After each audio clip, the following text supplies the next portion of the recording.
Hello, everyone. Welcome to today's event. I'm Sara Pantuliano, the Chief Executive at ODI. Apologies for the delay. I think we thought we would start in normal Sudanese time, 50 minutes late. I'm afraid one of the panelists is caught up in traffic, and the other one who is joining us from Cairo, actually. We are struggling to connect. Let's see if we manage to. Otherwise, we have a room full of Sudan experts, and I know who I can call upon to come and help. But I think it's really clear from the number of people that are here with us today and the number of people that are online, actually, that this is a topic of great concern to many people. We have a fantastic panel of speakers, and Kholood has just arrived. No problem. We just started. Thank you. And you are definitely every right to arrive late. It's fantastic to have you here. Thank you. I'll introduce you in a second. So just to explain how we're going to go about it, we'll talk to the panel first, and then we'll bring everyone else in for questions and answers, for comments. A lot of you either come from Sudan, who have lived in Sudan for a long time, so there is a lot of expertise to draw upon. For those who are joining online, and there are more than 600 people joining the discussion online, use the chat box is at the bottom of the screen to put your questions, put your comments, and then I'll bring them to the wider audience.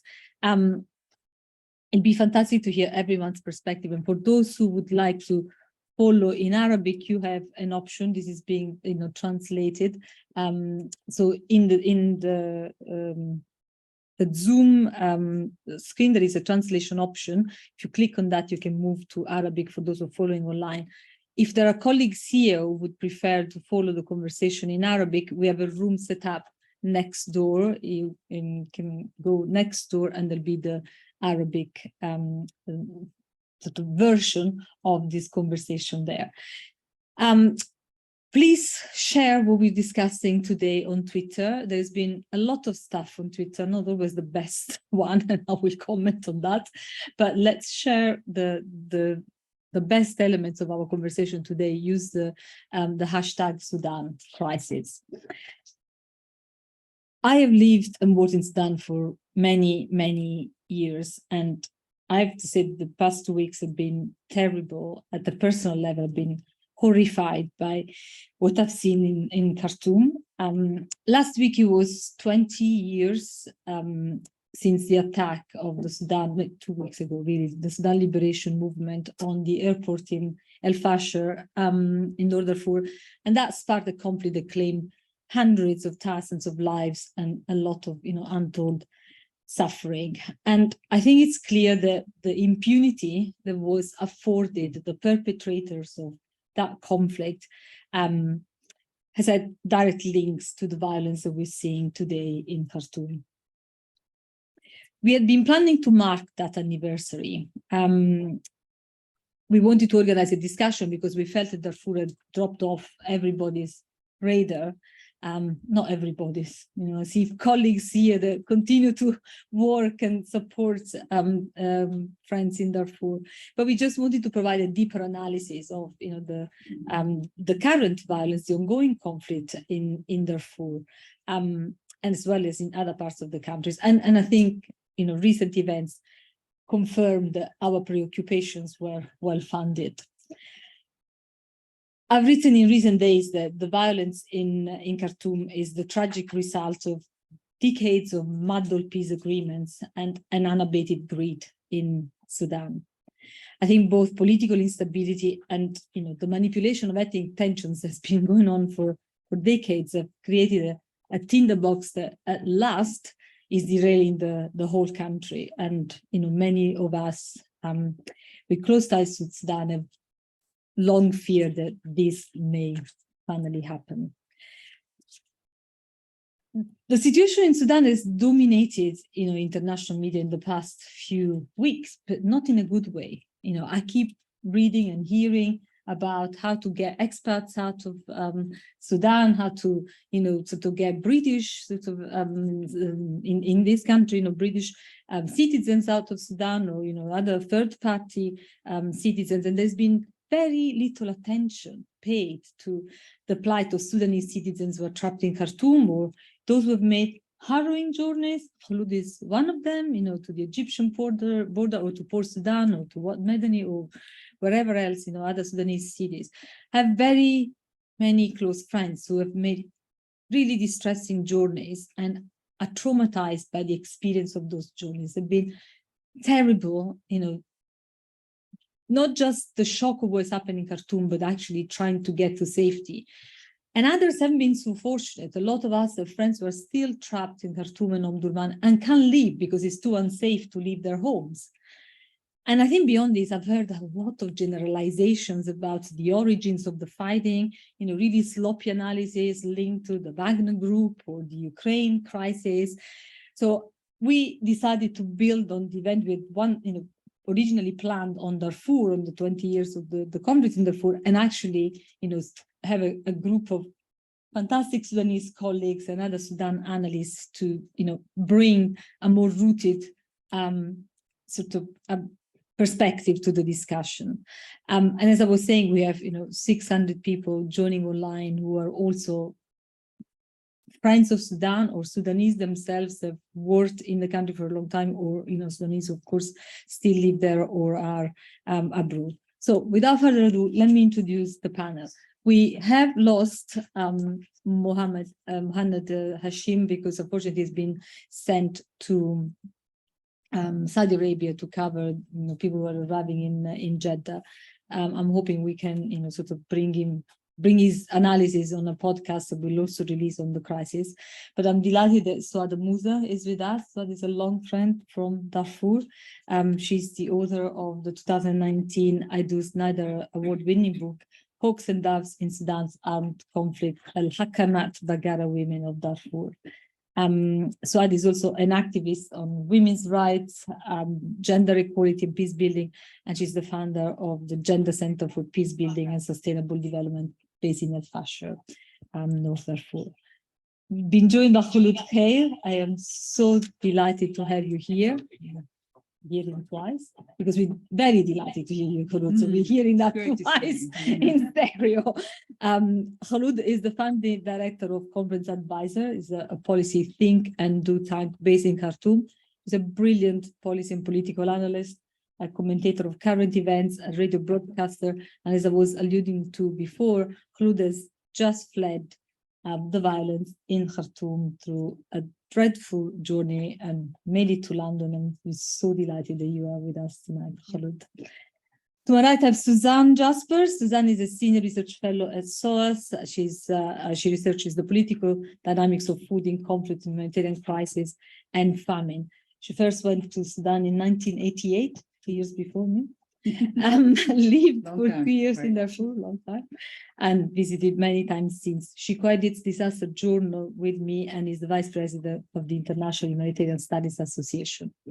And we should have, at some point, I hope, Musa Abdul-Jalil, professor of social anthropology and director of the Peace Research Institute at the University of Khartoum. But we've been struggling, and we did a line test this morning. There is no sign of Musa. We can't track him on WhatsApp either. So Musa was going to set the scene. I couldn't fail but to notice that Eddie Thomas is also with us. And because Eddie is a long-standing friend and a very generous soul, Eddie has agreed to help set the scene on the cuff, because we do need someone to help track what's happened from the conflict in Darfur to today and how we've got to today. Eddie, do you mind taking the chair here and joining us on this side? Right. And I think he deserves a round of applause for jumping from the into the fire. Thanks, Eddie. I'm really grateful. If Musa comes online, I'll tell you that he owes you many, many cups of tea. Yeah. So, thank you. Thanks. So if you just help us. 5 minutes. Yeah, so 20 years since an attack on an airport in Darfur turned a long-running period of insecurity in Darfur into an outright sort of civil war, into a new civil war in Sudan, which was terrible consequences for the people of Darfur. So many people died, and also kind of horror was visited on Darfur, which was called the Janjaweed, which is a very elusive word in Arabic, which connotes horses and devils and G4 rifles. It's a kind of funny mix-up of a word. And what was the Janjaweed? It was a kind of militia which used ethnicity as a recruiting sergeant. It picked up people from particular social groups in Darfur, social groups who were the most marginalized as far as land rights were concerned. Camel pastoralists, who were a social group which had the least rights to land. And it mobilized them to fight against insurgents who were principally from groups that practiced farming, that were sedentary, that had better land rights. So it was one of these things where you kind of fiddled around with ethnic relationships. You turned sort of everyday ethnic relationships into very deep, brutal antagonisms between people. And all sorts of cruel violence was inflicted on the people of Darfur at that time. And it became a huge story across the world, partly because, well, for all sorts of reasons. I'm not going to go into all the reasons why it became famous. But I'd like to talk about the Janjaweed, because the Janjaweed turned into a new kind of social formation from a group of local, brutal heavies who were prepared to use the worst weapons of war against their neighbors. They somehow turned themselves into an incredibly capable force. And how did that happen? Well, I'm going to jump from 2003 to 2011 to explain that. In 2011, it's very difficult to know when to date the start of Sudan's crisis. Some people say in the late 18th century, but you can take any crisis point since then. But 2011, that's when South Sudan split off from Sudan. Part of the reason for the crisis in Darfur was that a long-running war in South Sudan was coming to an end as oil was found in South Sudan. So the rebel movements in South Sudan decided to make a deal with the government in Khartoum, partly motivated by oil. So oil was kind of something that brought peace, but oil also brought war, because the people in Darfur were not likely to benefit so much from the oil revenues. And part of the reason for the insurgency in Darfur was that armed groups in Darfur wanted to get more of that oil revenue. But the outcome of the peace deal that led to the division of oil between North and South was that the South Sudan seceded from Sudan. And that led to an economic crisis that really affected the whole of Sudan. And within 1 year of 2011, of the secession of South Sudan, of the effective end of major oil revenue, reliable oil revenues for Sudan, the Ministry of Mining estimated that about 1 million people were involved in gold mining. And gold soon became accounted for half of Sudan's wealth, exported wealth. So what was needed was a new security arrangement in Sudan. Until then, you'd had a central River Nile area, which was relatively stable, which was managed through ordinary techniques of repression and ghost houses and informers. And you had a militia system which was governing increasingly large areas of increasingly impoverished rural Sudan. But the gold system required the ability to manage rural governance and resource extraction across wide swathes of Sudan. And those wide swathes of Sudan were difficult to govern because there were insurgencies everywhere. And Hemeti, the leader of the RSF, was the person who came up with a system for managing all of those conflicts at once, for deploying enormous violence, radiating it across Sudan, and managing resource extraction in the process. So from somebody who started off as a Janjaweed, as somebody who was like just managing a bit of local violence for his bosses in Khartoum, he became the system in Sudan. He became the wealth extraction system for the whole country. And he got closer and closer to the center of the state. And in fact, the dispatching of the dictator Omar al-Bashir in 2019 led to his promotion to effectively deputy president of the country. Now, he was an extremely astute politician. He invested, he provided mercenaries for Yemen, he provided mercenaries for the EU to stop migrants from traveling, which is a huge story, which I hope we talk about today. And he was a diplomatic actor. He knows the Russians, he knows the Wagner group, he knows all sorts of people, and he got right up into the center of power.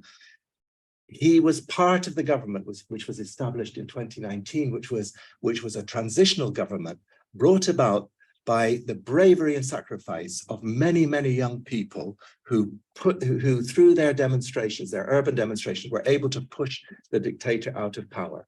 And we had in 2019 an alliance between, or a compromise, we should call it, between civilians whose legitimacy was drawn from the sacrifice and bravery of the young demonstrators in Khartoum, who went into alliance with the security forces, really to avoid what we see today. They wanted to avoid a massive breakdown in the country.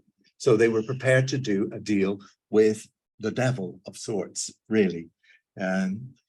Now, fast forward now to 2020, October 21, there was the security force, the security element of this triumvirate, of this, the RSF, the army, and the civilians.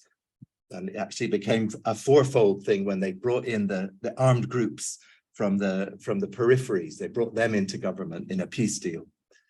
The security elements of the government decided to throw out the civilian elements in October 2021. But they had no political project, no plan for the country. They just had a resource extraction machine, which was creaky, extremely violent, was delivering money, but only for a very small group of people in the country. And they didn't have anything to offer the country, but it was known that they were going to fight for who got control of this machine. And that fight, many people could see that was a possible outcome for Sudan. But I must say, as a foreign person who kind of has been writing about Sudan for a while, I hate to pronounce curses on Sudan, to say it's a failed state, it's on the brink of disaster. I think we all didn't want it to happen, and we all knew that Sudan had managed not to let it happen. There's been 100 years of peace in Khartoum. We all knew that could maybe continue somehow or other. It may even have been that some people on the military side were trying to prevent this happening, were postponing it until the last minute. I don't know what crisis happened that sparked the current situation, but basically two military who have exactly the same interest, which is to make a lot of money and be as nasty as they want to be, have decided to fight each other, and it's a terrible, terrible cost. Thank you so much. Thanks, Andy. I really appreciate you. You can sit, or you can stay here. Absolutely. I think you can enrich the panel with more insights. That was incredibly succinct and accurate and to the point. I mean, we can discuss and add points, but in 5 minutes, I think you captured the essence of what we've been seeing over the past 20 years and what we're seeing today.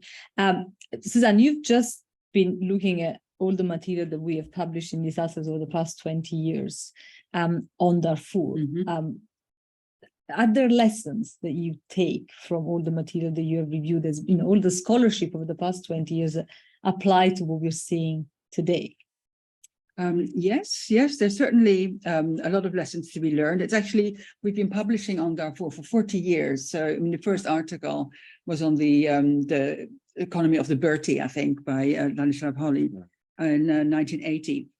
So yes, it's 40 years of publications on Darfur, pre-Crown crisis and throughout. So if there's lessons to be learned, I would say there's maybe, of course, there's many, many lessons to be learned, but I would say I would pick out three. One is the very, very long lead up to the current crisis. Another is the importance of analyzing the political economy and how it changes. And then there's specific issues related to humanitarian programming. So, when talking about the long history leading up to the current crisis, I mean, just looking at the articles, I mean, it's, they're very much about the concentration of wealth and resources, or wealth and power, that has always been in Sudan's center. We read about kind of the labor migration from the West, including Darfur, to commercial farms in Sudan center, to towns. There's articles about drought and economic crisis in the 1970s and 1980s, and how that changes local economies, how it eventually led to famine, but also how that kind of magnified wealth differentials, or kind of, increased inequalities. And also, even in these kind of early years, about a crisis of governance, about kind of a change of kind of government, or if it was ever there, to kind of meet kind of, or to provide public services, to actually act in their own kind of self-interest, or economic self-interest. And now, of course, we talk about this kind of industrial security military complex that Eddie was talking about, that's kind of become a kind of resource extraction machine. You have a very small group of people who control much of Sudan's wealth. There's also, even in the early papers, lessons to be learned about aid, even in kind of, drought or response. We read about displaced populations, nomadic pastoral populations being excluded from assistance, and also about transporters and brokers and traders really acting in their own interest, rather than, really taking aid to the most needy.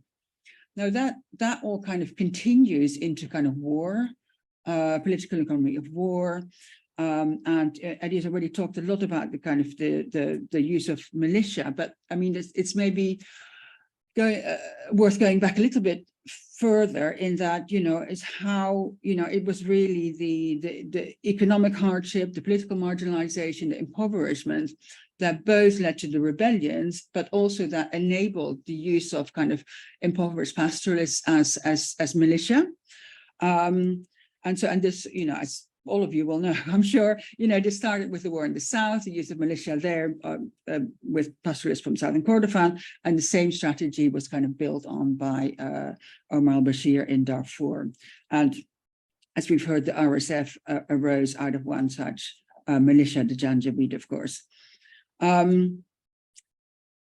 All of you will know that, again, the strategy in Darfur was associated with destruction, looting, killing, displacement, rape, and, there's going back to disasters. I mean, there's articles analyzing and recording that. The other issue there is to maybe highlight is the manipulation of aid, and how that's become part of Sudan's political economy, often kind of strengthening the more powerful and kind of excluding the more marginalized populations. And also about, we learn about the populations not only benefiting from the diversion of aid, but also from, famine in itself.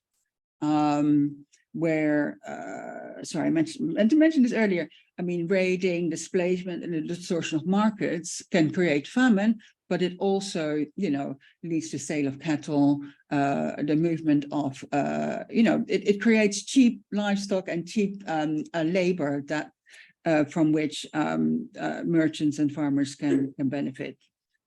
What else can I say? I mean, there's things about peace agreements, how peace agreements, by their interaction with violent actors, actually increase tensions. Eddie already mentioned that. And also kind of the limits of food assistance and safety nets in what they can achieve. They haven't been able to address the inequalities in Sudan, or even address the kind of the grievances of the marginalized. And again, we've seen this most recently with the family support program, the social protection program. It was by no means enough to kind of support the civilian part of government. And then finally, there's lots and lots of lessons about humanitarian programs in themselves, and I'm sure we will go on to discuss these. Of course, there's a need for protection of civilians, and I'm sure we'll be talking about ICRC and the Geneva Conventions, but also, there's articles about frameworks for protection of children, about protection of livelihoods, about aid and protection. Technical issues about the risk of disease when you have concentrated populations, again, very relevant now. On the importance of importance and often the neglect of working with Sudanese organizations. Again, that's relevant here because, they're, even if we didn't want to, there's no option now to work with Sudanese civil society, in particularly the resistance committees. And then finally, and again, I'm sure we'll come back to that, but the importance of mobility and migration, both as part of Darfuri livelihoods, whether it's pastoralists looking for pasture, or in search of safety, or in response to the threat of famine. And restricting that creates serious risks. And all of this was happening at the start of the conflict in Darfur and is continuing to happen now, and is, even more serious issues right now. Thanks, Susanne. Kholood, I want to come to you in the context of what you heard from Ed and Susanne. Where do you see the fault lines of the violence now? I mean, one thing in particular was sort of reflecting upon during the weekend, the number of people that argue that behind Hemeti and Buran, there are other powers that hide. And in many ways is simplistic to just talk of these two generals, but it's what's behind that should really worry us.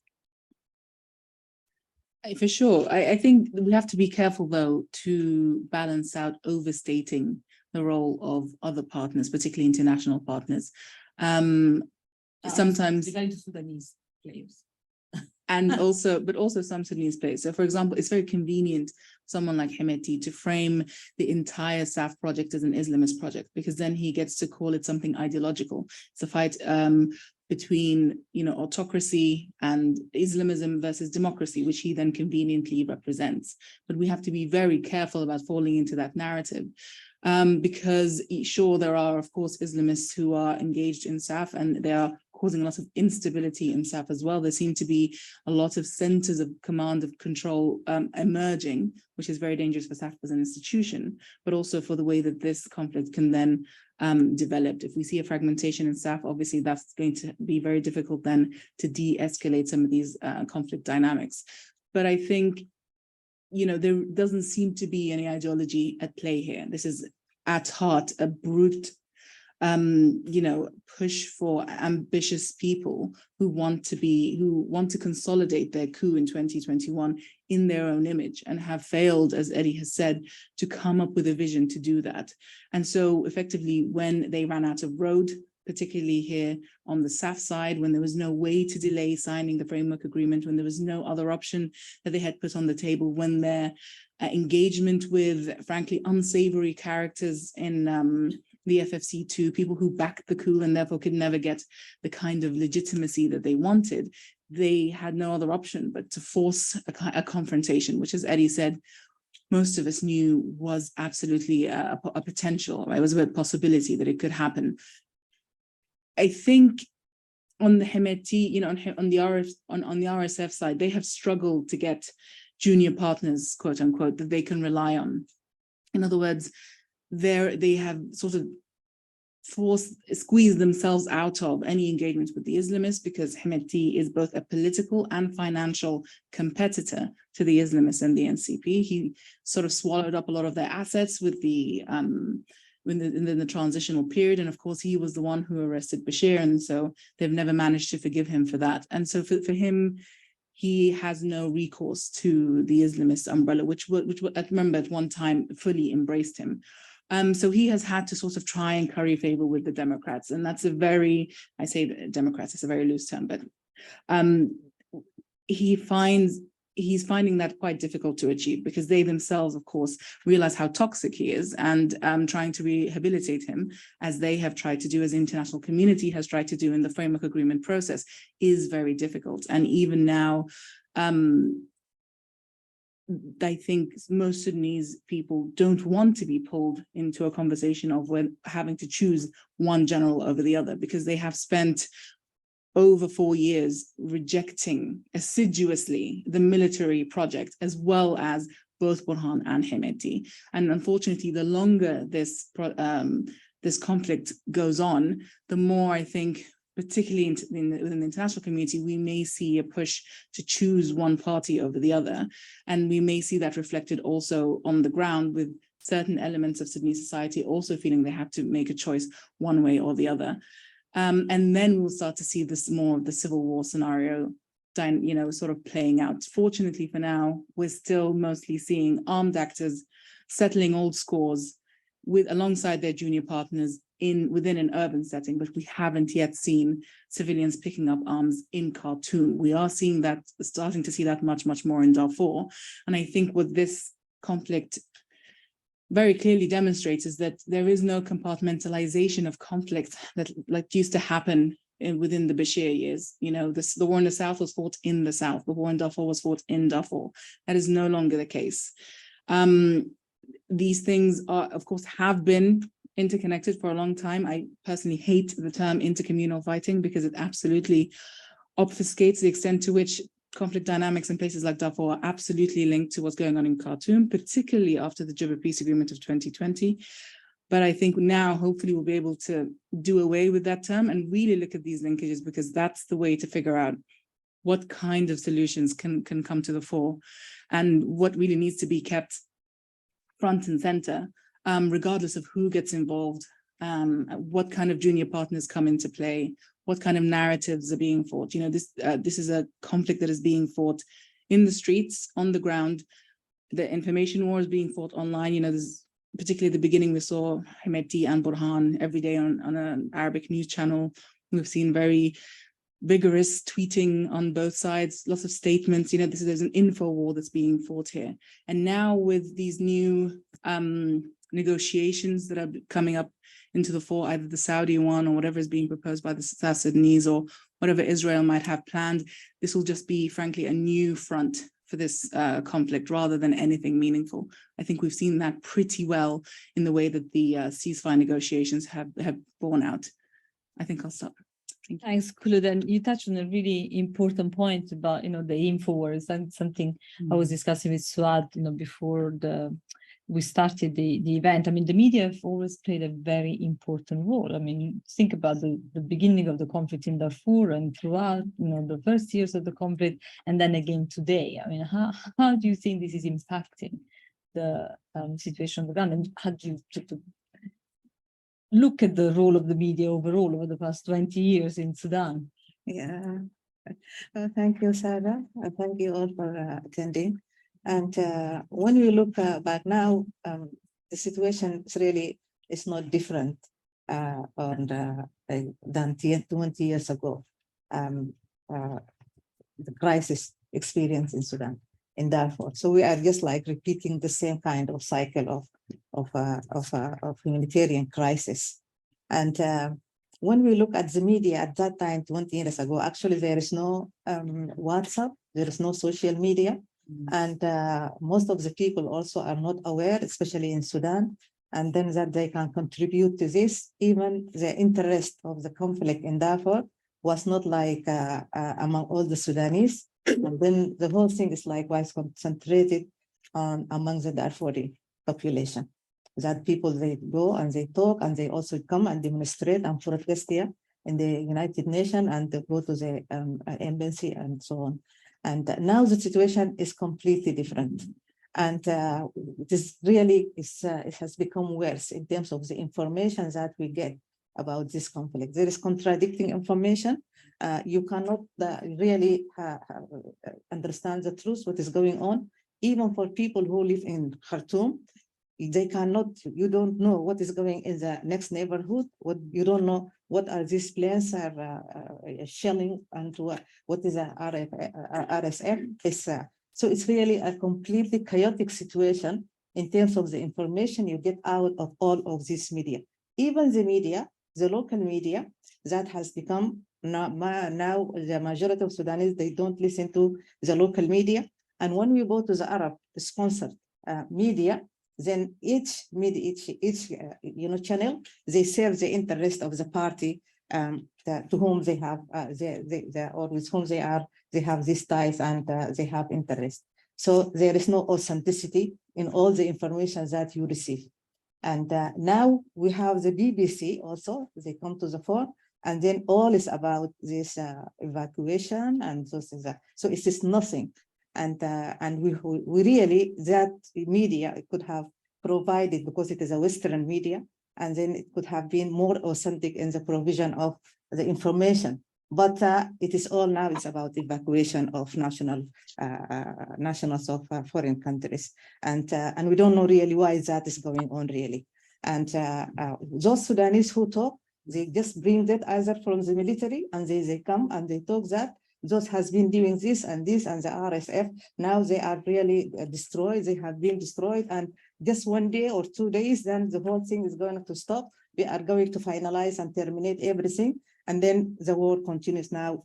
This is, the third week, and those were airplane, and then we see. Actually, I myself, I have stopped really listening to this media or to reading all this social, because it is really frustrating. And then, and you don't know the truth. You don't know the truth. As for the foreign or the international community, it is, sorry. Just so Musa pop up. Yes. Sorry. Carry on. Fortunately, yeah. So that media is really now, it's not helping. It is just contributing to worsening the situation, politically and socially. And before the start of the conflict, also maybe some of you have heard about this hatred, language of hatred, that has become really prevailed, that has really prevailed among the Sudanese. And that's all is about what Kholood have presented about the relation between Burhan and Hemeti. Both Burhan and Hemeti, they were parties in the conflict in Darfur, and they were contributed to the creation of that humanitarian crisis in Darfur. They were friends, and Burhan, actually, he is the one behind the construction of this RSF. And that's why they come together to the last minute, until at the end, they have broken, and their relationship has been broken because of the conflict of interest, not because of the interest in the best interest of the Sudanese community, or for the democratic transition, or that is peaceful transition to a civilian government. So that is not existing now, because it is now it's just between these two guys. And what is we really don't understand is about why the Western community is not saying anything about this. Why it is not the European Union, not the British government, not United States, or even the Arab communities, the UAE and Saudi, apart from that kind of trying just to say something about ceasefire, which is not credible and which that people don't honor. There is no even mechanisms for monitoring the ceasefire, and that is why yes, we have ceasefire for 3 days, and then in the evenings, then you heard about this shelling and these bombardments and airstrike. So and without even hearing from these communities, the international community saying anything about how they are going really to interfere to make this ceasefire to be something credible and to contribute to the stability and security of those people in the We'll come to what the internationals are doing or can do, but I want to go back to a couple of things. First, we're talking about violence in Khartoum, but there is still a lot of violence and suffering in Darfur that we've forgotten about, and we're not talking. Not referring to even in what we're hearing in the media. It's so concentrated on what's happening in Khartoum at the moment. So it'd be useful briefly to hear from you, Susanne, on this. But Eddie referred to what happened. with the European Union supporting the RSF in trying to stop, migration flows. And that's something you've studied quite directly. So it'd be useful to hear. The European Union and the UK. And Yeah, the UK, yeah. absolutely, I think we were absolutely, still because part we of are the EU convening at the EU. that Yeah, we were time. part of the EU. I was going to say, Yeah. we conveniently forgetting Yeah, this yeah, very yeah. enabling element of today's crisis. Yeah. Yes, I mean, this is the Khartoum process, of course, that we're talking about. And it's kind of a migration management kind of tool, if you like. But maybe go back a little bit further. I mean, myself and Margie Buchanan-Smith, we did a study on migration from Darfur to Europe in 2017, 2018. And part of it was looking at the policy. And at the time, there were a lot of kind of rumors that the EU, I mean, there were rumors at the time that the EU was paying the rapid support forces to, I mean, they were paying for kind of border control measures, and I think also ways of, controlling trafficking. And at the time, there wasn't, we said there were rumors, that was believed, and even if the EU wasn't paying the RSF directly, they were giving the message that they didn't want people to come to Europe from Darfur in this case. And I was actually just checking. So that's how we put it at the time. I mean, there was a strong message going out. I mean, even if the money wasn't going directly to the RSF, I mean, the kind of the blurring between the army and the RSF at that time made it quite likely. And then I was just checking this beforehand, and I mean, I think it wasn't until 2019 that news articles came out that because of the actions of the RSF in Khartoum, that funding was actually stopped. And I think it was admitted then. So yes, I mean, certainly the EU, which had the UK as part of it at the time, played a role in the creation of Hemeti and the RSF and what we see now. Yeah. And we can say that they were warned, because I for once provided testimony to the UK Parliament about that link and warned about the possible consequences of that. But never mind. Musa, I want to welcome you. You probably had some trouble connecting, but we're delighted that you were able to join. Eddie Thomas, who is here with us, stepped in to field your first question. So you can then offer him a cup of tea separately, because he helped out with some of that. Can you hear us, Musa? I don't No. think so. Okay. So maybe we'll have to. Oh, maybe let's. Can you hear us? Yes. Oh, good. Ah. We can hear you. So I was saying we got Eddie out of his participant seat to join us on the panel to field your first question. But Eddie talked a lot about the control of resources in Darfur as one of the causes at the heart of the fighting for power in Khartoum today. How do you see this, from your perspective? Yeah, you hear me well? Very well. Sorry for joining late. Seems that the time has changed here. Anyway, this is the main platform. Yes, you are live to 600 people. All right, yes. What I see is that there are complex factors that led to this situation now. Things operating in the capital, but also in the regions. The Darfur connection has certainly contributed to this complex picture. First through the past processes that produced the RSF as a strategy for counterinsurgency adopted by Bashir regime, and then that grew into a force which also got entangled with issues of the revolution, whereby one of the strategies of the RSF to become part of the political picture in the wider context is to adopt the slogan of the revolution. And therefore, through this window of opportunity, they suddenly became a player in the national scene.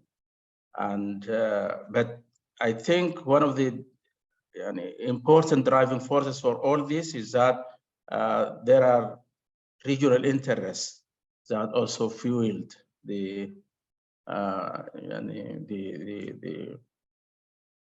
situation, and some of the actors probably relate to these regional interests, and therefore now this situation of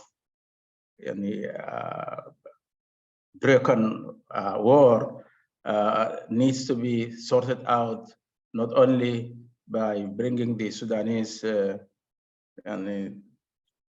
a platform to discuss and develop a common ground for agreeing on what to do, but also the influencing regional actors need to be considered as well. Thank you, Musa.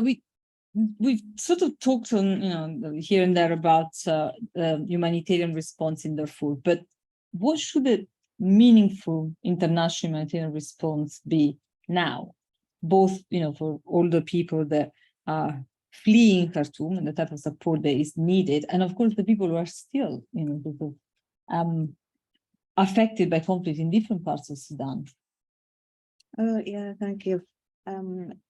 Now, this situation, this catastrophic situation in Khartoum is really for most of the people in the center of Sudan. They see it as something really is a very big shock for them. And whereas for the people of Darfur, it is just a continuation of a daily lived kind of experiences and crisis.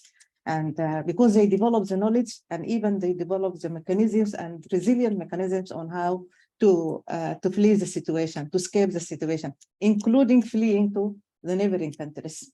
The humanitarian issues that has been going on, because now we are talking about 20 years ago, and now we have got now into the same standstill situation now in Khartoum. Taken into consideration the differences in the infrastructure in the center of Sudan, which is not available in Darfur now, because those people now they go through ships and they go through they ride trucks and cars, whereas the people of Darfur at this very moment they just especially women, because they are the most who are affected, so they carry on their heads, they carry on their with pregnant women, they carry children on their backs. And then also they drag children on their heads, and they travel more than 50 kilometers or miles to go to Chad.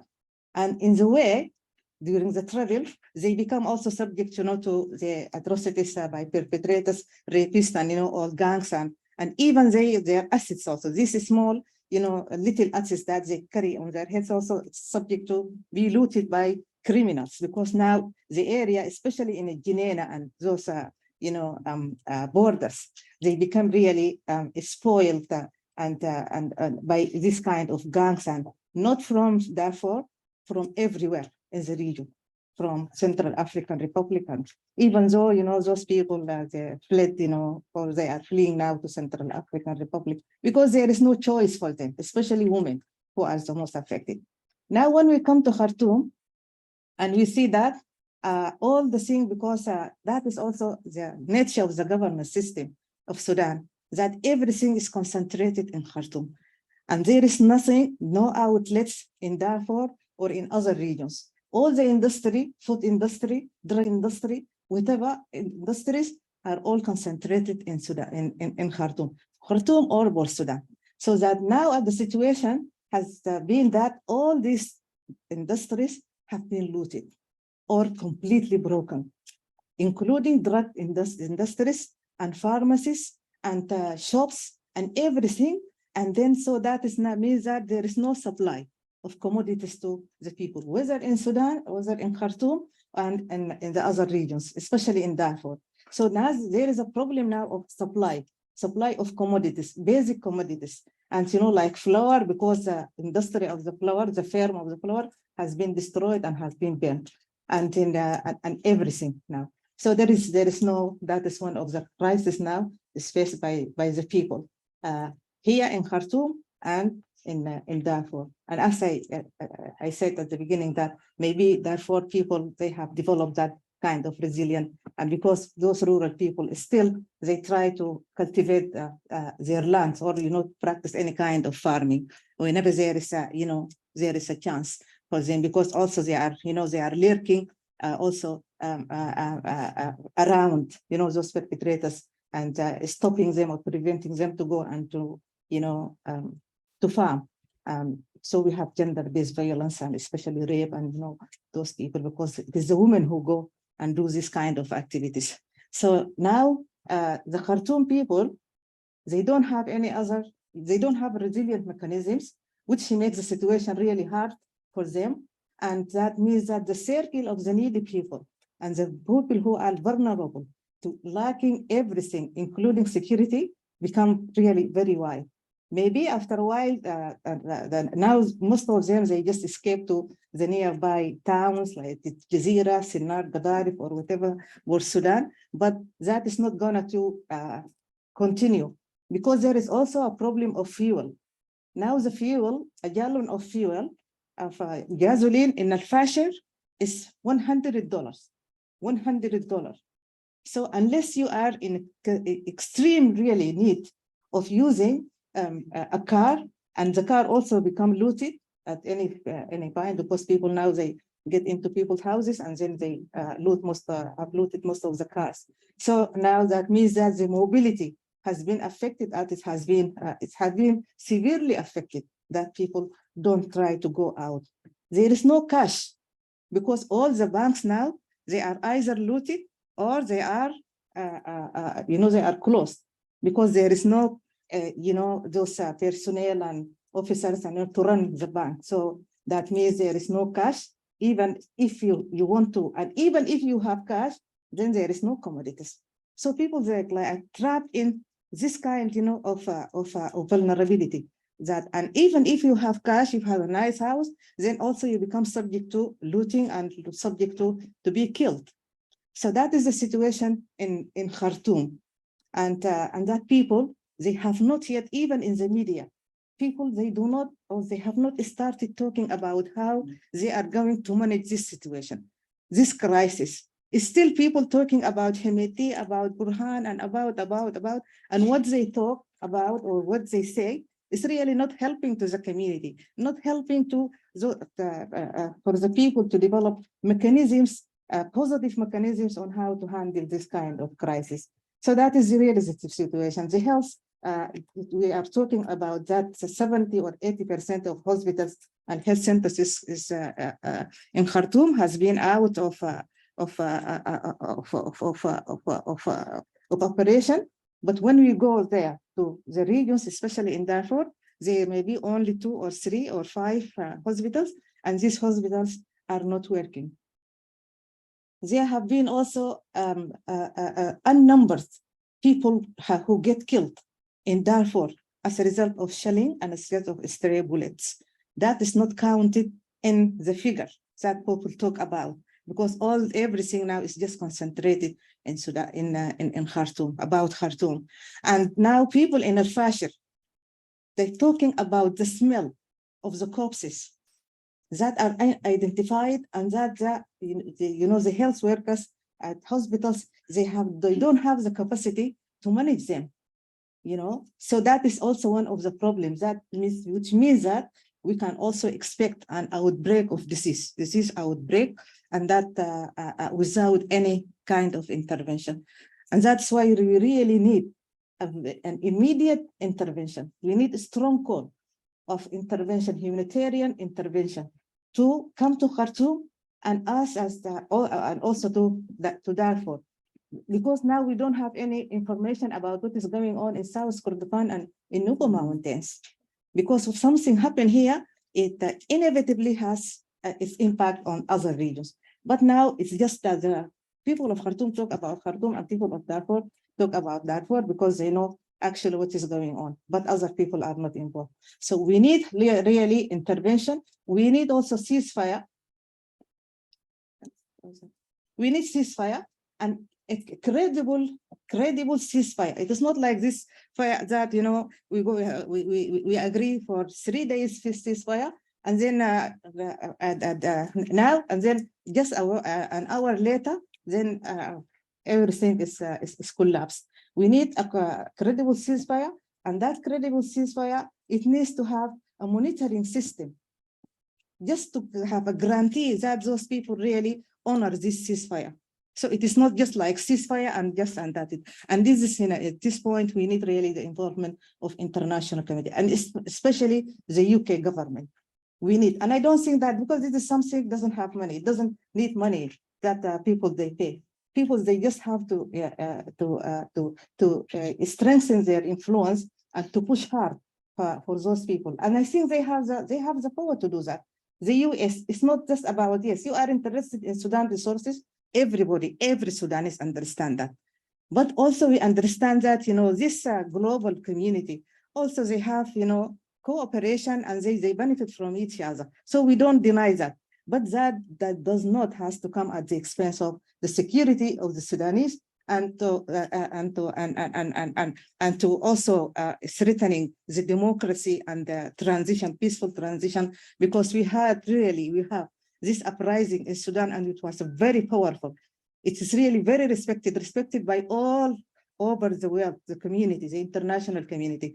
And it is a shame that we don't stand together and hold those people and those young generation like Kholood, not me, of course, and you know, just to lead their way, yes, and to contribute to the stability and the global. We could go further, but I want to hear you. Kholood on this as well, both on, you know, what an international humanitarian response, a meaningful one, would be, but also, you know, we talked about the civilian revolution, where it's left, you know, what the resistance committees are doing now and how international partners should support them. So what can international partners do that is meaningful both on the humanitarian and the political side? I think the very unfortunate thing is that the international community hasn't spent the past 4 years trying to figure out how to engage with the resistance committees. And so it's a bit difficult to try and do that now within a conflict situation. I think there's such a waste of an opportunity 4 years ago in 2018, 2019, to see the resistance committees as the political force that they are, rather than, you know, a bunch of kids pushing for change. And I think had that decision been made then to take them seriously, would be in a much better position now for the international community to engage with the resistance committees. But as it is, there's a level of mistrust, of course. And also that, you know, state-based organizations, be they bilateral such as embassies or multilaterals like the AU, IGAD, the UN, they don't know how to read amorphous, leaderless organizations like the resistance committees, and they haven't taken the opportunity to figure out how. And so this is a difficulty now with saying, you know, we all recognize that the resistance committees have put service provision yet again at the heart of their response, much in the way that they did in 2018, 2019. And that's where they get a lot of their legitimacy. In fact, they're the only political actors who have any legitimacy right now, because they are doing the work. They are facing the bullets on the streets and trying to get people support. They're trying to get people help. They're trying to get people to find safe routes out of Khartoum and other places. How to engage them now, when reaching them is more difficult, arguably, than before, is going to require a lot more political will, frankly, from the international community. And I'm not quite sure that it's there. partly because we haven't seen a significant enough shift in the way that the international community engages with Sudan. You know, part of the reason why we're here, part of the reason that this conflict started when it did and how it did, is because the international community wanted to frame these generals as reformers, as people who could, against the odds and against everybody, you know, 45 million people's beliefs about these generals, could shepherd in a civilian democratic government that would be completely inimical to their interests. They, you know, framed these generals as goodwill actors, that they could, for example, say, we commit to democracy, and actually mean it, when all evidence points to the contrary. And we're still seeing that play out now. The same attitudes, the same behaviors, the same logics from the international community are still very much prevalent in the way that these ceasefires are being negotiated. We're hearing a lot of pleas, a lot of gentle hand-holding, a lot of, you know, please, can you make sure our citizens get out, and then perhaps you can fight us out afterwards. And that, frankly, is not going to get through to these generals, because that's not what they understand. What do they understand? Well, the Egyptians managed to get their soldiers out pretty much from the first few days by getting the United Arab Emirates to also guarantee that safe passage. Those are the kinds of actors that have leverage over the generals. It's not South Sudan. South Sudan, actually, Sudan has leverage over South Sudan, particularly on the oil issue. So that dynamic doesn't quite work out in terms of negotiations. But if you get Egypt on board, if you get the United Arab Emirates on board, then you might be able to have a proper conversation about ceasefires. Without that, it's not going to go anywhere. I think that's clear as day. But that reckoning that needs to happen in DC, in Brussels, in Whitehall, to realize that that kind of shift is needed, that kind of change in pace is needed, that kind of reviewing of assumptions is needed, I don't think has happened yet. We're not really seeing that at all. Thank you very much, Kholood. I couldn't agree more. Let me open up to the audience. I hope you'll indulge me to carry on until 6:45, because we started 15 minutes late, so that we can get more contributions in.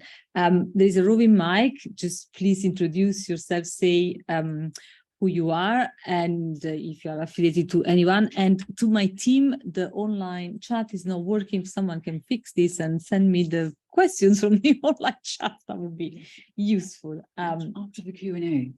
Please. At the end. Right. So there should be someone, maybe you've got the roving mic. Hi, I'm Rachel Goldwyn from WFP.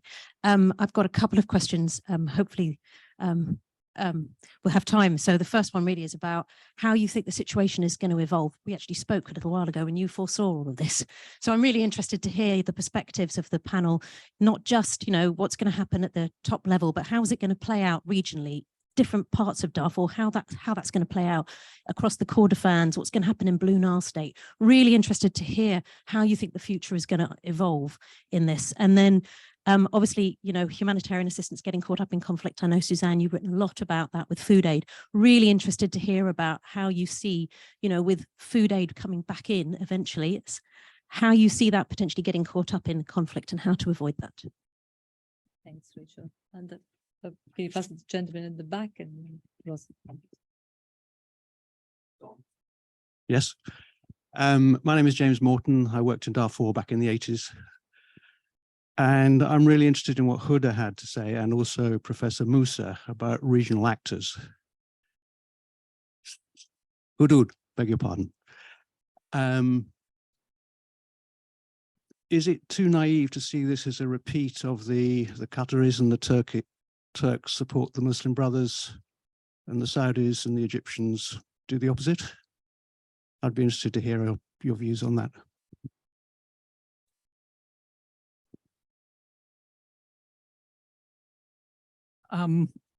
Well, first of all, I just wanted to say I very much agree with what Kholood had to say about the Egyptians and the UAE as being the two countries that probably have the most leverage and which need to be persuaded very strongly by international actors to use that leverage if we're going to stand any chance of getting a credible, monitored cessation of hostilities as a first step.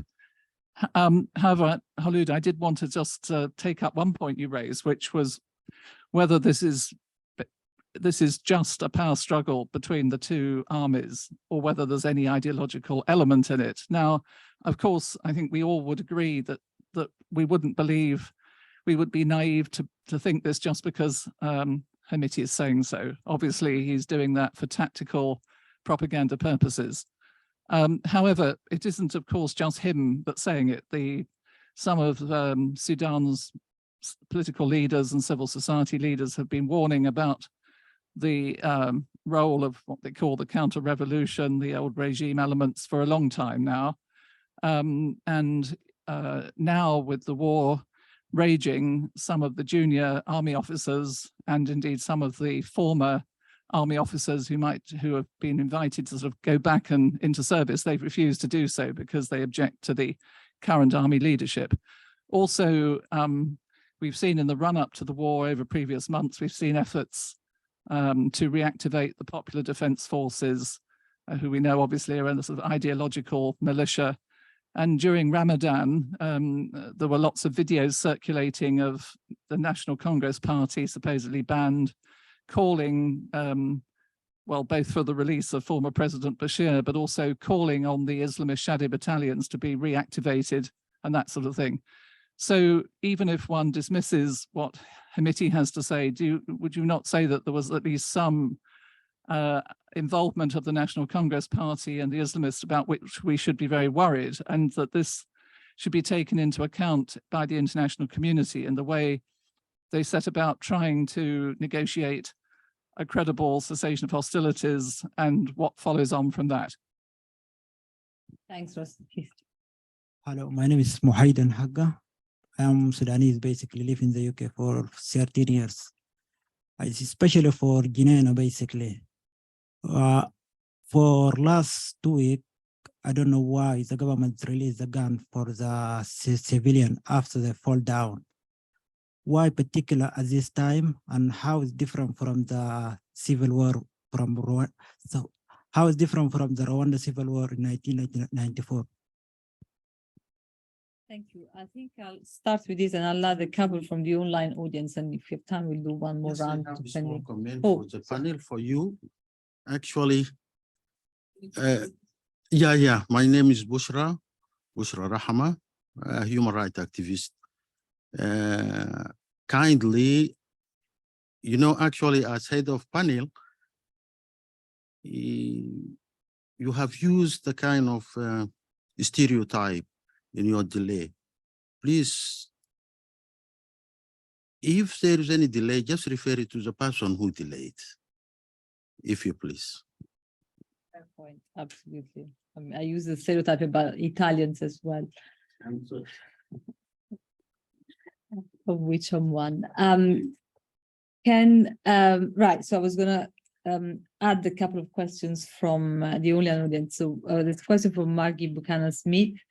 We are hearing about some local negotiations that so far have halted the fighting in, for example, El-Fasher and Dain in Darfur. What role and importance do the panel members see for this kind of locally negotiated agreements in finding a way out of this conflict? And Mauro Costa asks, is there any information on the current situation in the two areas, Nuba Mountains and Southern Blue Nile? Kholood, there were a few questions directly straight to you. Would you like to take those? Yeah, sure. I'll leave the question on humanitarianism to Suad, but just to your point that I saw this coming, I think we all sort of did.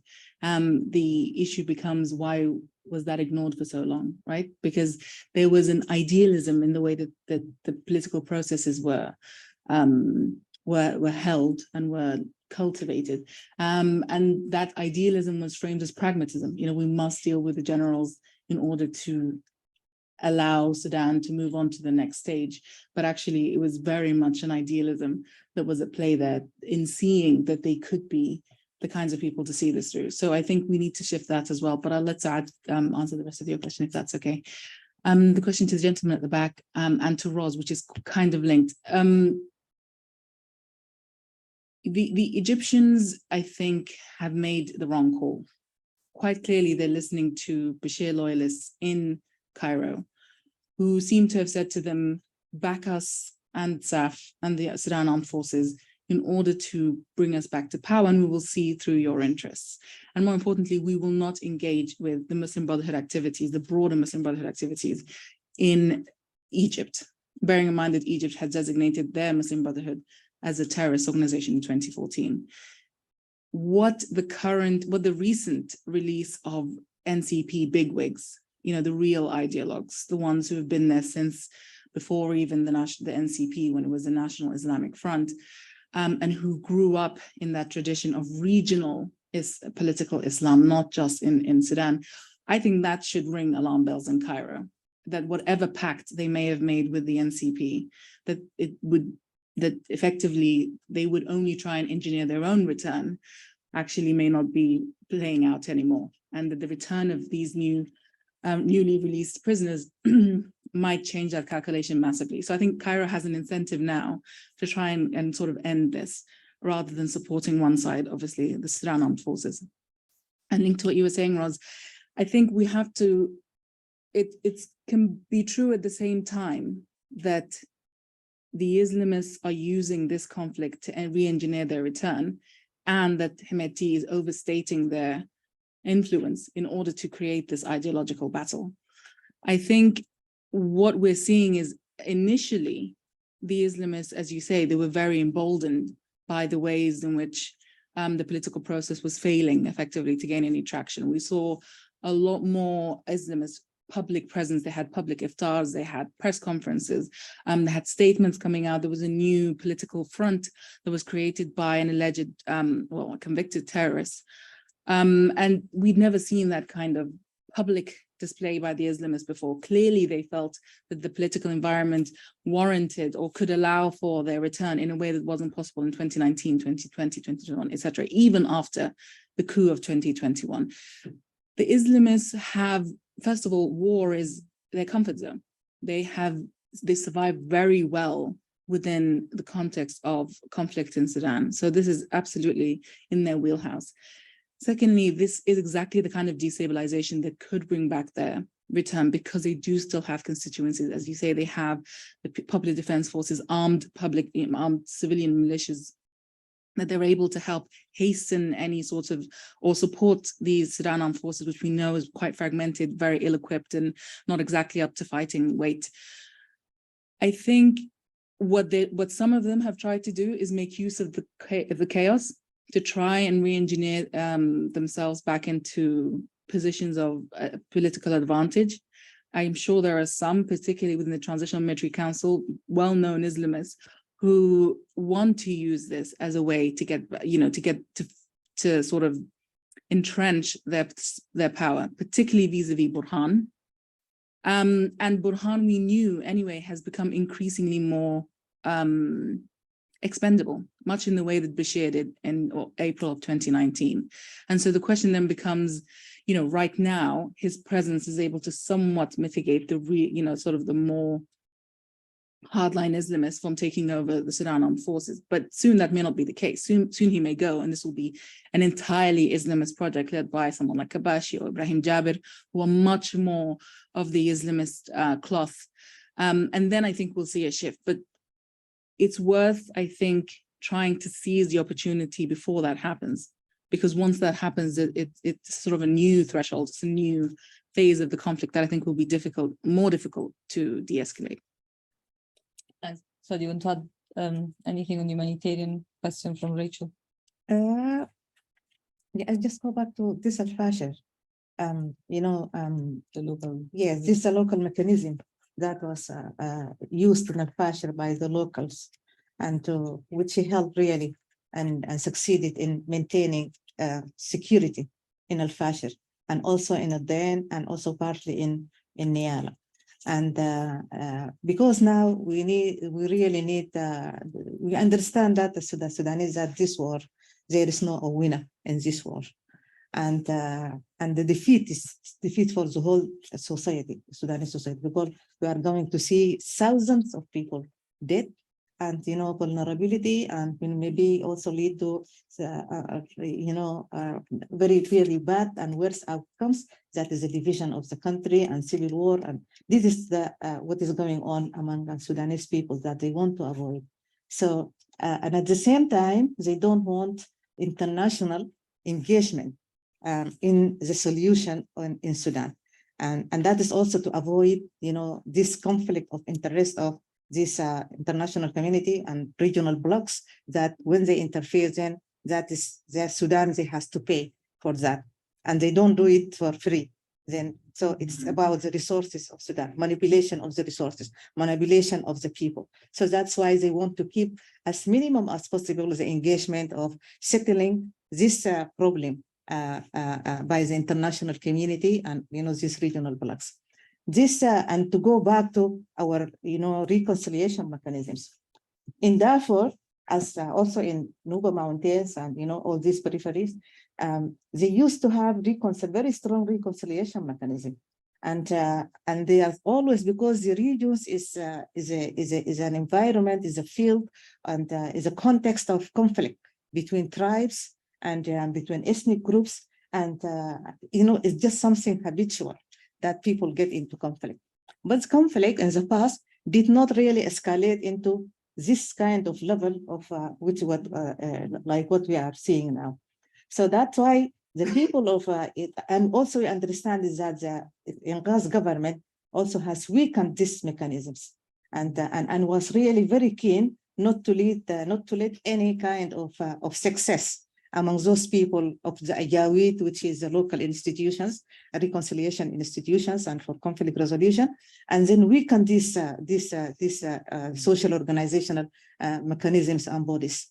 Now, those people of Darfur in El-Fasher, when those people, the RFS and the military, they started, bombing and shelling and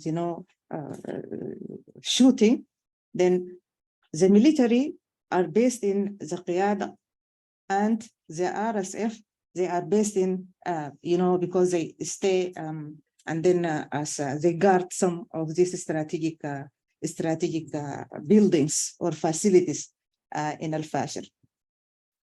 Even though in El-Fasher there is no such kind of strategic facilities that is important as important as the facilities in Khartoum. But anyway, it is also a center of the presence of those different factions, rebel groups and RFS, and it is a really chaotic situation. So when they started, shelling, the victims become the people and children. And more than almost 200 people and children, like 50 child, they died. And that was really alarming for the people of Darfur, that the conflict is in Khartoum. Burhan and Hemeti, they all live in Khartoum, and there is nothing that people can gain out of the conflict if they fight here in El-Fasher, or even in Nial, or even in Ad-Dain. So they just come in a group and they say, okay, let us initiate a kind of communication with those different parties in the conflict, and then see how can they respond. And then they stay like 2 days continuously, day and night, going to those and going to those and going to those. And then they convince them that this conflict is in Khartoum. If you want to fight, then just go to Khartoum and fight there. But we have nothing that this stay here, this group stay here, the forces of RSS, normally just they host, take like shelter in the streets and in neighborhoods, and then any fight, then that means that the people who die. And then, so anyway, in the end, they listen to the ideas and to those people, and they say, okay, we understand that and we respect it, and we are not going to fight. And that was on the 16th of, which was on Sunday, the second day of the fight. And they stopped it.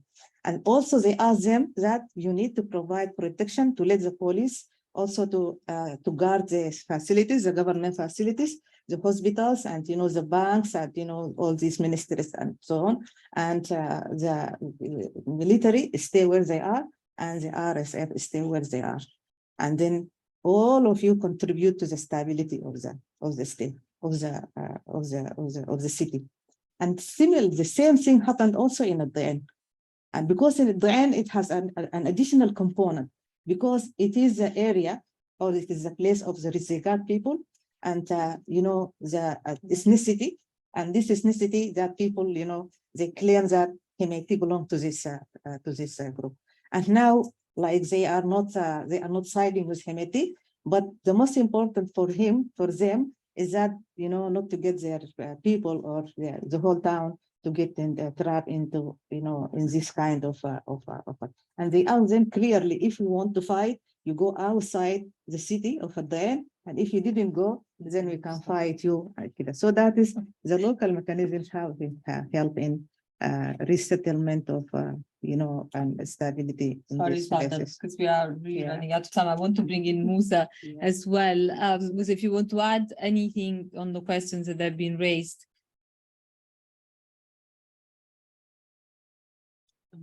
You're on mute, or we can't hear you. Yes, regarding the first question raised by John and Rosalind, in regard to regional actors, I think the regional actors are, of course, very important, but also they cannot be taken separately, because each of them, answers to different interests, and they cannot come together to solve the problem. And I think they are also subject to international actors that have they have interest, as Kholood was saying. So I think the best thing is to bring all these actors together to have an overall leverage.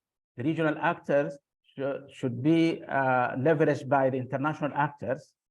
And unfortunately, both the regional and international actors don't have that enough will. We have seen it not only now during the crisis, but during the past 4 years, where they could have been, more effective, and the cart of the revolution would not have been derailed. But they were very slow in the response. The signs for regional actors to dominate was very clear, but the international actors were very slow in showing their response towards that. Now it is quite difficult, and I see that we are moving towards the Libyan model, where despite the presence of powers like NATO, still regional actors like Egypt, UAE, and Turkey were operating. And now we have that mix, which is complex, and simply the country is abandoned. I'm really pessimistic, and I see that we are going to that direction, and we are unable to. I don't see any force showing enough will to actually avoid that destiny. Regarding the local peace activities that Margie asked about, yes, as Suad was saying, community matters, and we have this example of Somaliland, where the society really managed to get the country going. But the situation in Darfur is a little bit different, because we are surrounded by countries that are actually engaged in the process, and we are landlocked.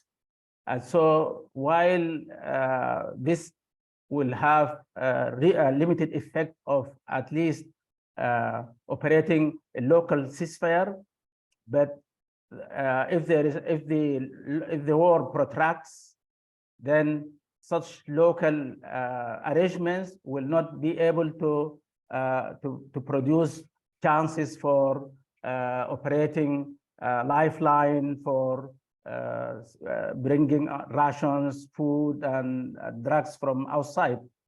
That would require the powers of a state, and we don't. And it's very difficult to build up such local affiliations through different states in order to have an alternative state to the Sudanese state that the warlords are being are engaged in fighting about.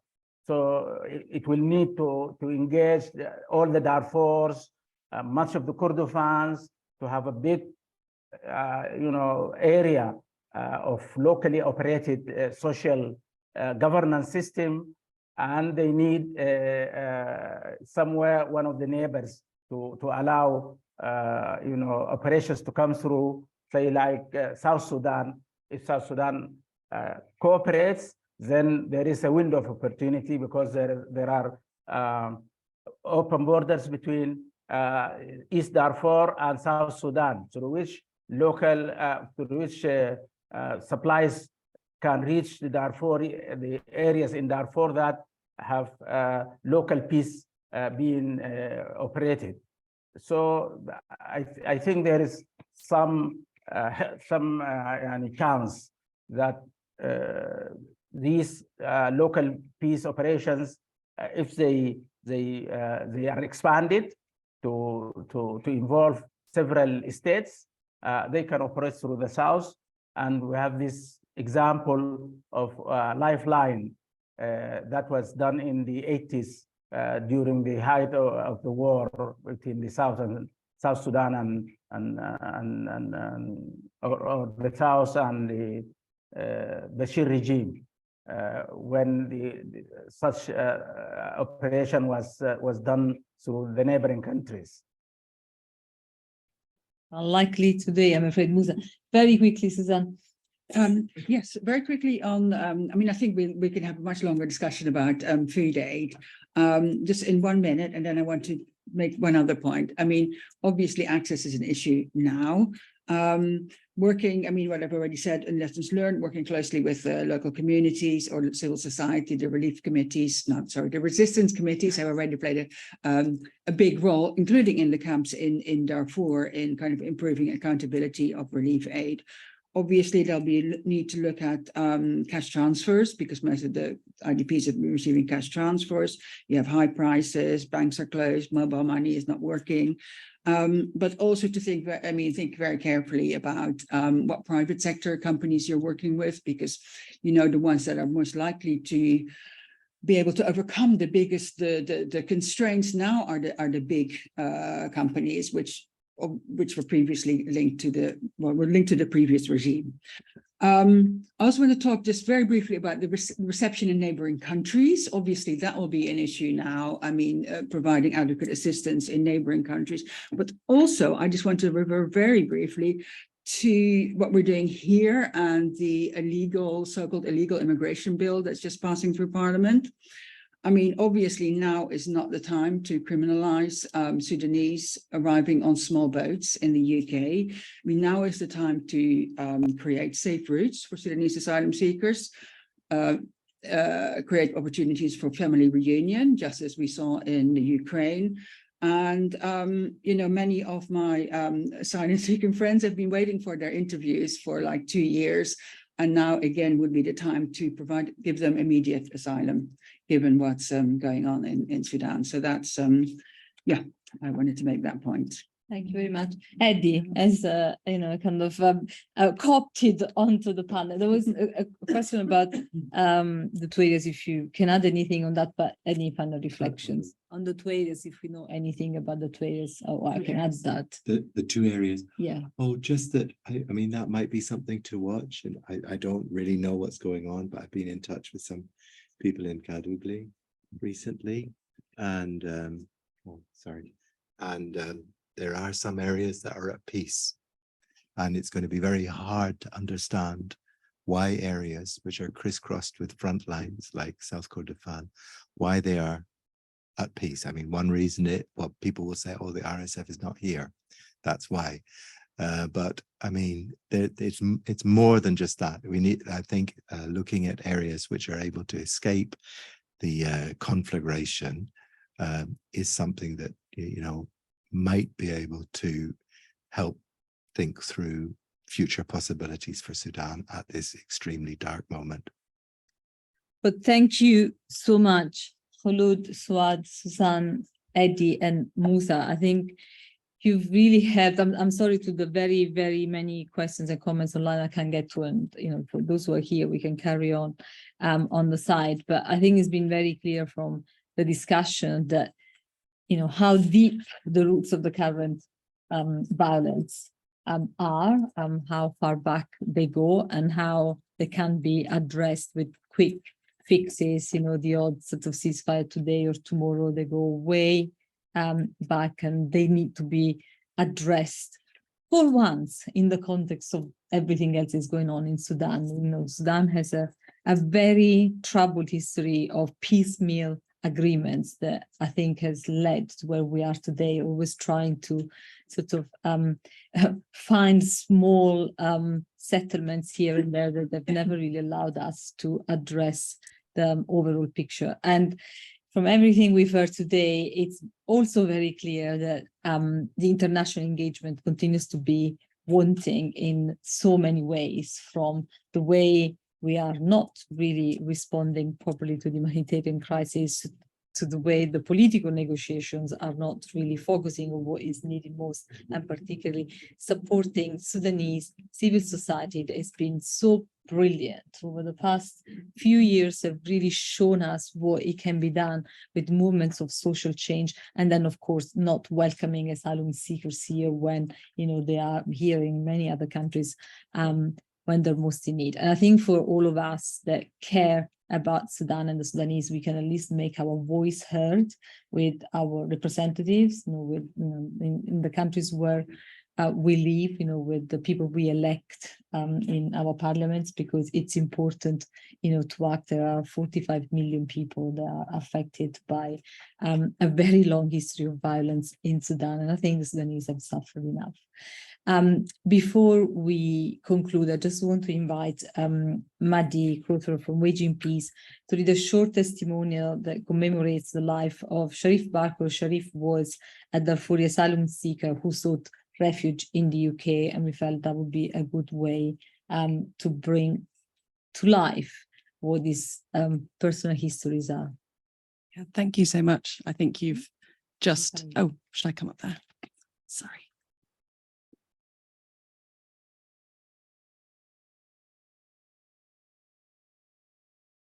Thank you. Yeah, you've just introduced that brilliantly. I think we felt that taking this beyond policy, beyond statistics, would be an important way to mark the 20th anniversary in the situation we're in at the moment. And just to expand on what Susanne said, as you'll hear in the testimony, it's a blending of what's happened in Sudan historically, but also what happens when people reach the UK. Many people from Sudan come to the UK, many to live here and under various immigration manners, but many to claim asylum.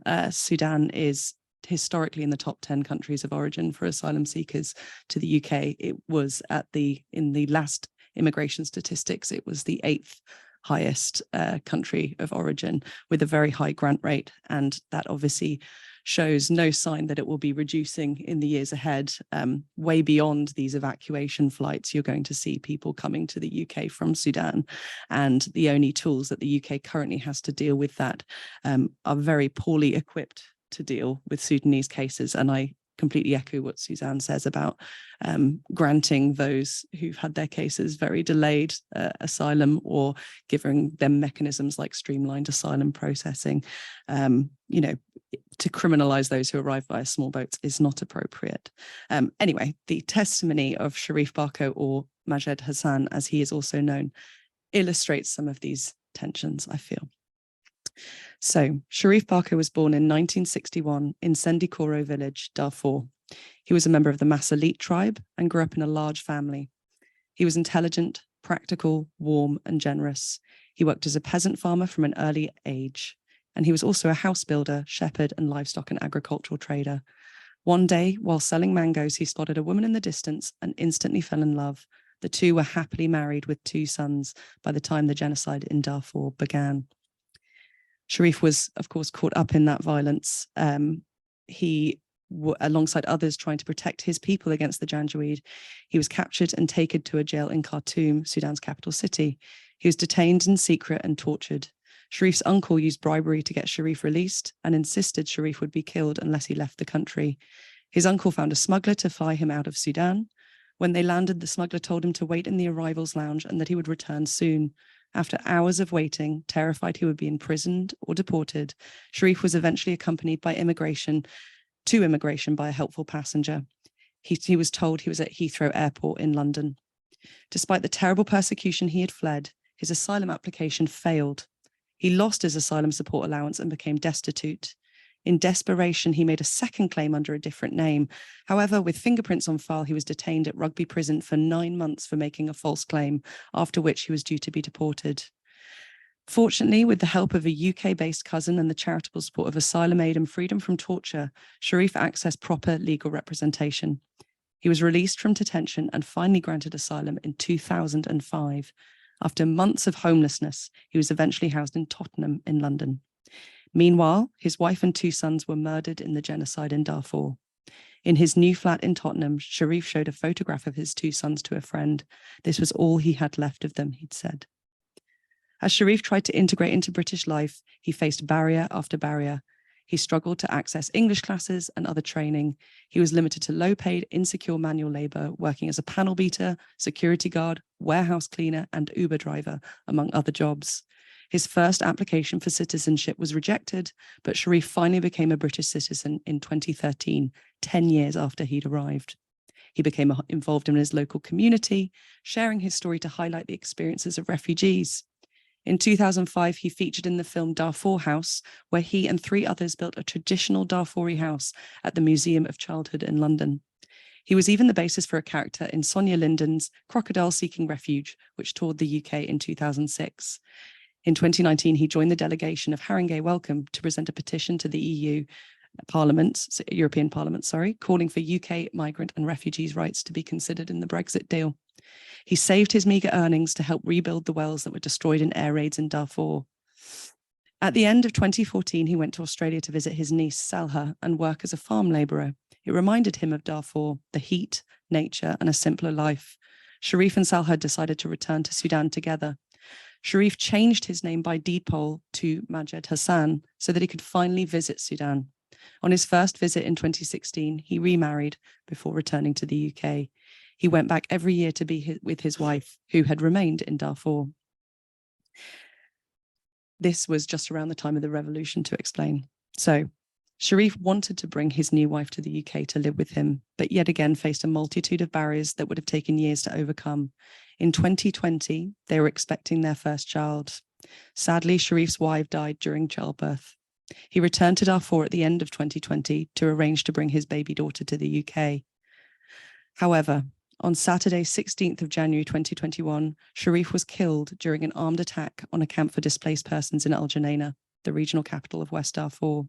He was helping civilian women and children escape to safety as the camp came under siege. When he was injured, Sharif was taken to a friend's home. However, he was followed by members of the militia, brutally beaten and shot dead alongside his friends. The ongoing violence was so intense that Sharif's body could not be retrieved for 2 days. I share that in the full knowledge that El-Geneina is today facing similar levels of violence that are happening far away from the media lens. So I just wanted to offer that testimony that brings to life maybe some of the things people were discussing today. Thank you very much, Madi. And again, thanks to Kholood, Suad, Susanne, Musa, and Eddie. All we can do is try to amplify what's happening throughout Sudan and try to make sure that we will our political leaders to push for some form of engagement that is meaningful and lasting. For those who hear, there are some Sudanese snacks out there. Thank you for everyone who has joined us online, and please join me in thanking the colleagues who have been speaking today.